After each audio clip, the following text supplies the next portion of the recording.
امین والصلاة والسلام علی سید الانبیاء والمرسلین اما بعد فاعوذ باللہ من الشیطان الرجیم بسم اللہ الرحمن الرحیم۔ الحمدللہ اطاعت اور اتباع کے موضوع پر ہمارا درس قرآن کا سلسلہ جاری و ساری ہے۔ آپ کو بتایا تھا کہ اطاعت کا مطلب ہوتا ہے کہ حکم کے جواب میں کوئی عمل اختیار کرنا۔ جب ہم اللہ تعالیٰ یا اس کے رسول کریم صلی اللہ علیہ وسلم کا کوئی حکم پورا کر رہے ہوتے ہیں تو اسے کہتے ہیں اطاعت۔ اور اتباع کا مطلب یہ ہوتا ہے کہ حکم نہ بھی ہو، انسان اگر نبی کریم صلی اللہ علیہ وسلم کے عمل مبارکہ کو دیکھ کر اس عمل کو اختیار کر لے تو اس کو اتباع کہا جاتا ہے۔ اطاعت انتہائی ضروری ہوتی ہے۔ حکم اگر کہیں ہے جو وجوب یا فرض کے لیے ہے اس کو تو ماننا لازم ہوتا ہے، اگر ترک کریں گے تو گناہ گار ہوں گے۔ بعض احکام ایسے ہوتے ہیں کریں یا نہ کریں مرضی ہوتی ہے، وہ علماء بتا سکتے ہیں کہ بھئی یہاں جو یہ حکم بظاہر حکم نظر آ رہا ہے لیکن آپ کو اختیار ہے، کرنا چاہو کرو، نہیں کرنا چاہو نہ کرو، تو وہ ایک الگ چیز ہوتی ہے۔ لیکن ہم جب اطاعت کا لفظ کہہ رہے ہیں تو اس سے مراد وہی ہے کہ جہاں پر اللہ اس کے رسول کریم صلی اللہ علیہ وسلم کا حکم ماننا لازم ہو، تو یہ اطاعت سب سے پہلے، پھر اتباع ہے۔ ہاں یہ ہو سکتا ہے کہ آدمی اطاعت کرے اور اتباع نہ کرے، یعنی نبی کریم صلی اللہ علیہ وسلم کے وہ اعمال جو آپ نے بطور عادت اختیار کیے، جیسے کھانے پینے، سونے جاگنے، اٹھنے بیٹھنے کے سنت آداب ہیں، اور وہ اطاعت میں بالکل پرفیکٹ ہے، فرض پورے کرتا ہے، واجب پورے کرتا ہے، سنت موقدہ پوری کرتا ہے، اور اس کے بعد پھر اپنے پاس سے کچھ اعمال اختیار کر لیتا ہے، تو یہ نیک اعمال یقیناً مقبول تو ہوں گے، اس کی راہ میں کوئی رکاوٹ نہیں۔ لیکن اس اتباع کو ترک کرنے سے جو فضیلت اس سے چھٹ رہی ہے وہ بہت بڑی فضیلت سے محرومی ہے، اس لیے کہ بہرحال اس عمل کو نبی کریم صلی اللہ علیہ وسلم کی ذات اقدس سے نسبت ہے، اس لیے اسی کو فوقیت دینی چاہیے۔ اب ایک آیت کریمہ ہے سورہ آل عمران کی آیت نمبر 31 اور 32۔ میں بارہا آپ کی خدمت میں دیکھیں گزارش کر رہا ہوں، یہ بار بار اسی لیے کہہ رہے ہیں جو ہمارے مسلسل دیکھنے والے بھائی بہن ہیں، لوگ کیا کر رہے ہیں اس کو چھوڑ دیجئے۔ آپ اور ہم سوچتے ہیں کہ اللہ تعالیٰ اس کے رسول کی بارگاہ میں کیا چیز مقبول ہے، تو اس کا فائدہ یہ ہوگا کہ اگر کوئی کرتا ہے بہت اچھی بات ہے، نہیں کرتا میدان محشر میں پتہ چلے گا۔ اگر ہم اطاعت کرتے ہیں، اتباع کرتے ہیں اور اللہ تعالیٰ اس کے رسول کے احکام کو اہمیت دیتے ہیں تو دوسرے لوگ خطرے میں ہوں گے، پریشانی میں ہوں گے، ندامت، حسرت، پچھتاوا، اور آپ اطمینان کے ساتھ ہوں گے کہ آپ نے اطاعت کی ہے، اتباع کی ہے۔ تو اس لیے یہ بھی ایک غلط روش ہے کہ ہم یہ کہیں یار کہاں سے اطاعت اتباع کریں، سب ایسی چل رہے ہیں، پورا گھر اطاعت سے دور ہے، اتباع سے دور ہے، تو چاہے سارے لوگ دور ہوں، ہمیں یہ نہیں دیکھنا ہے، ہمیں دنیا کے پیچھے نہیں چلنا ہے، دنیا کو اپنے پیچھے لے کر چلانا ہے۔ اگر دنیا آنا چاہے ساتھ تو ٹھیک ہے، نہیں آنا چاہے تو پھر ہم تو کم از کم اطاعت کریں، اتباع کریں اور درجے پائیں۔ اب یہ جو آیت سورہ آل عمران کی 31 اور 32 بہت ہی بہترین اور نفیس ہے، جس پہ غور کرنا چاہیے۔ اللہ تعالیٰ فرماتا ہے کہ قُلْ إِن كُنتُمْ تُحِبُّونَ اللَّهَ فَاتَّبِعُونِي يُحْبِبْكُمُ اللَّهُ وَيَغْفِرْ لَكُمْ ذُنُوبَكُمْ وَاللَّهُ غَفُورٌ رَحِيمٌ۔ یہ 31ویں آیت ہے جس کا ترجمہ ہے قل، اے حبیب کریم صلی اللہ علیہ وسلم ان لوگوں سے کہہ دیجئے، ان کنتم تحبون اللہ، اگر تم اللہ تبارک و تعالیٰ سے محبت کرتے ہو، فاتبعونی، تو میری اتباع کرو۔ یعنی سرکار صلی اللہ تعالیٰ فرما رہا ہے آپ ان سے کہیں کہ میری اتباع کرو، میرا کہنا مانو، یحببکم اللہ، تو اللہ تبارک و تعالیٰ تمہیں اپنا محبوب بنا لے گا، ویغفر لکم ذنوبکم، اور تمہارے لیے گناہوں کی یا تمہارے گناہوں کی بخشش فرما دے گا، ویغفر لکم ذنوبکم واللہ غفور الرحیم، اور اللہ تعالیٰ بخشنے والا مہربان ہے۔ پھر اگلی آیت میں فرمایا کہ قل، اے حبیب کریم صلی اللہ علیہ وسلم مزید ان سے فرمائیے، اطیعوا اللہ والرسول، اللہ تعالیٰ اور رسول کی اطاعت کرو، فَإِن تَوَلَّوْا، پھر اگر تم منہ پھیرو، فَإِنَّ اللَّهَ لَا يُحِبُّ الْكَافِرِينَ، تو بے شک اللہ تبارک و تعالیٰ کفر کرنے والوں کو محبوب نہیں رکھتا ہے۔ تو اب ان دونوں آیات پر کلام کرتے ہیں۔ پہلی آیت میں اس کا شان نزول ذرا دیکھیے، کئی لکھے ہیں اکابرین نے، لیکن ایک جو شان نزول لکھا ہے وہ میں آپ کو بتاتا ہوں کہ یہ آیت نازل ہوئی تھی سرکار صلی اللہ علیہ وسلم کی ہجرت سے قبل، جب کعبۃ اللہ کے ارد گرد کفار نے بت رکھے ہوئے تھے، ان کی عبادات کرتے تھے۔ تو ایک دفعہ نبی کریم صلی اللہ علیہ وسلم اپنے کاشانہ اقدس سے باہر تشریف لائے تو آپ نے کافروں کو بتوں کی عبادت کرتے ہوئے پایا، تو آپ نے ان سے دریافت کیا کہ تم ان بتوں کی عبادت کیوں کرتے ہو؟ تو انہوں نے کہا اس لیے تاکہ ان کی عبادت سے خوش ہو کر اللہ تبارک و تعالی ہمیں اپنا محبوب بنا لے۔ دیکھیں مقصد بڑا نیک تھا، اللہ کا محبوب بننا، لیکن اس کے لیے طریقہ انہوں نے جو اختیار کیا بتوں کی عبادت کا، وہ طریقہ غلط تھا۔ لہٰذا اللہ تعالیٰ نے پھر یہ آیت کریمہ نازل فرمائی کہ اے حبیب ان لوگوں سے فرما دیجئے اگر تم اللہ تعالیٰ سے محبت کا دعویٰ کرتے ہو، یعنی اگر تم یہ کہتے ہو کہ اصل مقصود اللہ کی محبت ہے، تو پھر وہ ایسے حاصل نہیں ہوگی کہ تم بتوں کی عبادت کرو اور اپنے پاس سے کچھ اعمال و افعال اختیار کر لو، بلکہ اس کا طریقہ یہ ہے فَاتَّبِعُونِی،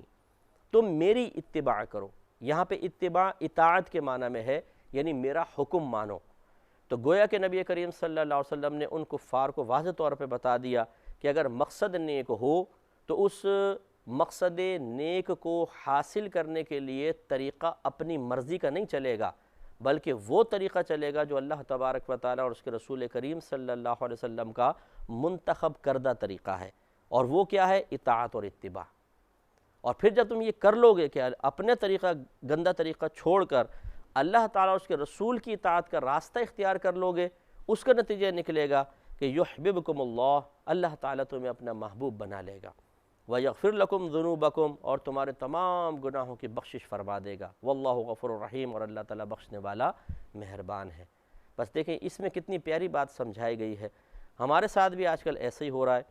کہ ہم وہ راستہ اختیار کرنے کے لیے تیار نہیں ہیں جو اللہ تعالیٰ اور اس کے رسول نے جنت کے حصول، اللہ تعالیٰ کی رضا کے حصول، نبی کریم صلی اللہ علیہ وسلم کی شفاعت کے مستحق بننے کے سلسلے میں بیان فرمائے ہیں، بلکہ ان تمام کو چھوڑ کر ہم نے اپنے پاس سے کچھ چیزیں اختیار کر لی ہیں۔ مقصد بہت نیک ہے، اللہ راضی ہو جائے، سرکار صلی اللہ علیہ وسلم خوش ہو جائیں، آپ کی میدان محشر میں شفاعت حاصل ہو جائے، لیکن جو عمل کر رہے ہیں وہ اطاعت اور اتباع سے بعض اوقات بالکل ہٹ کر ہوتے ہیں۔ نہ سرکار نے کبھی ان اعمال کو کیا، ہم انہیں کر رہے ہیں، اللہ تعالیٰ اس کے رسول نے حکم نہیں دیا، ہم ان کو اختیار کیے ہوئے ہیں۔ میں یہ نہیں کہہ رہا ہوں کہ جو حکم کے بغیر عمل اختیار کریں گے، اتباع سرکار سے وہ عمل ثابت نہ ہو اس کو اختیار کریں گے، وہ ناجائز ہے، یہ میرا دعویٰ نہیں ہے، نہ میں نے کہا ہے۔ سمجھانا یہی مقصد ہے کہ سب سے پہلے اگر ہم یہ چاہتے ہیں، کون مومن ہے جو نہیں چاہتا کہ مجھے اللہ کی رضا حاصل ہو جائے، نبی کریم صلی اللہ علیہ وسلم مجھ سے ناراض نہ ہوں، میدان محشر میں میرے نام اعمال میرے سیدھے ہاتھ میں دیا جائے، میں حالت ایمان کے ساتھ دنیا سے رخصت ہوں، میدان محشر میں پل صراط پر ثابت قدمی مل جائے، اور پھر مجھے ہمیشہ ہمیشہ کے لیے جنت میں داخل کر دیا جائے۔ اگر یہ نیک مقاصد آپ کے پیش نظر ہیں، اب فیصلہ یہ کرنا ہے کہ کیا ان کفار کی طرح ہم ذہن بنا لیں کہ اللہ تعالیٰ کیا فرما رہا ہے، رسول کیا فرما رہے ہیں، وہ ہمارے لیے ان تمام چیزوں کے حصول کے لیے کون کون سے طریقے مقرر کر رہے ہیں، اس کو چھوڑو، اپنے پاس سے کچھ طریقے اختیار کر لو۔ کیا ہم یہ کریں، یا پھر یہ ذہن بنائیں کہ اپنے پاس سے بنائے ہوئے طریقوں کو تھوڑی دیر چھوڑیے، چھوڑنے سے مراد ہے ان کی طرف سے توجہ ہٹائیے، اور پہلے یہ دیکھیے کہ اللہ تعالیٰ نے ان تمام چیزوں کے حصول کے لیے کیا کیا مقرر کیا ہے، اس کے رسول نے کیا مقرر کیا ہے، پہلے ان کو ہم پورا کریں تاکہ یہ یقین حاصل ہو جائے کہ جس ان چیزوں کے حصول کے لیے جو اللہ اس کے رسول نے طریقہ بتایا تھا وہ طریقہ ہم اختیار کر چکے ہیں۔ اس کے بعد پھر جتنا گڑ ڈالیں گے اتنا میٹھا ہوگا، اس کے بعد اور بہت زیادہ اعمال آپ اختیار کر لیں۔ لیکن چونکہ اطاعت اور اتباع مشکل ہوتی ہے، عمل کرنا پڑتا ہے، بہت سی چیزوں کو چھوڑنا پڑتا ہے، یہ نہ دیکھو وہ نہ دیکھو یہ دیکھ سکتے ہو، یہ نہ سنو وہ نہ سنو یہ سن سکتے ہو، ادھر نہ جاؤ ادھر جا سکتے ہو، یہ نہ سوچو وہ نہ سوچو ہاں اتنا سوچ سکتے ہو، یہ کام آپ کو کرنے پڑیں گے، یہ کام آپ کو چھوڑنے پڑیں گے۔ تو یار کون اتنی مشقت والا کام کرے، تو چھوڑ دو، چاہے اللہ فرما رہا ہو چاہے رسول فرما رہا ہو، چھوڑ دو، اپنی مرضی سے کچھ اعمال اختیار کرو، اور اس امید میں بیٹھ جاؤ کہ اب اللہ تعالیٰ ان سے راضی ہو کر مجھے وہ انعام عطا فرما دے گا جو اطاعت اور اتباع کے جواب میں ہے۔ یہ بہت بڑا شیطانی دھوکہ ہے، اس سے بچنے کی کوشش کرنی چاہیے۔ اگر آپ چاہتے ہیں کہ زمین میں فصل لگے تو اس کا ایک طریقہ ہے کہ آپ پہلے ہل چلائیں، زمین کو نرم کریں، جو کھاد وغیرہ کی ریکوائرمنٹ ہے وہ پوری کریں، اس کے بعد بیج لے کر آئیں، وہ کھیت میں ڈالیں، اس کے بعد پھر ہلکا سا پانی کوئی دینا ہو پانی دیں تاکہ وہ بیج پھوٹے اور پودے نکلیں، اس کے بعد پھر اس کی مسلسل دیکھ بھال کر کے، اور پھر ایک وقت آئے گا کہ فصل تیار ملے گی، آپ اسے کاٹیں گے۔ کوئی اس طریقے کو اختیار نہیں کرتا، مقصد یہ ہے کہ فصل حاصل ہو جائے، مقصد اچھا ہے، اب وہ بیٹھ گیا زمین کے اوپر جا کر، اور خالی بیٹھے بیٹھے سوچ رہا ہے کہ انشاءاللہ اب صرف 6 مہینے بعد فصل نکلے گی، ہرے بھرے کھیت ہوں گے، کاٹوں گا، بازار میں لے کے جاؤں گا، یہ ہوگا وہ ہوگا، اور اب وہ 6 مہینے تک روزانہ آ کے یہی سوچتا ہے۔ تو بتائیے کیا اس کے سوچنے سے اس کو مطلوبہ فصل حاصل ہو جائے گی؟ یقینی سی بات ہے کہ نہیں، اسے ایک پروسیس کرنا چاہیے تھا، ایک عمل اختیار کرنا چاہیے تھا۔ تو اسی طریقے سے ہم لوگ ہیں کہ جو اللہ تعالیٰ اس کے رسول نے طریقہ بتایا اسے اختیار نہیں کرتے ہیں، اپنے پاس سے کچھ طریقے اختیار کر کے اب خوبصورت خواب دیکھ رہے ہیں کہ میں میدان معاشر میں پہنچوں گا، اللہ تعالیٰ نہ نماز کا پوچھے گا، نہ روزے کا پوچھے گا، نہ گالم گلوچ کا پوچھے گا، نہ رزق حرام کا پوچھے گا، نہ جو میں نے لوگوں کے اوپر ظلم کیے ان کے بارے میں پوچھے گا، نہ حقوق میں کوتاہیوں کے بارے میں سوال ہوگا، بلکہ جب میں پہنچوں گا تو اللہ تعالیٰ فرمائے گا اچھا تم نے 50 بچیوں کی شادی کی تھی، جاؤ جنت میں، تم نے مدارس میں پیسے دیے تھے، جنت میں جاؤ،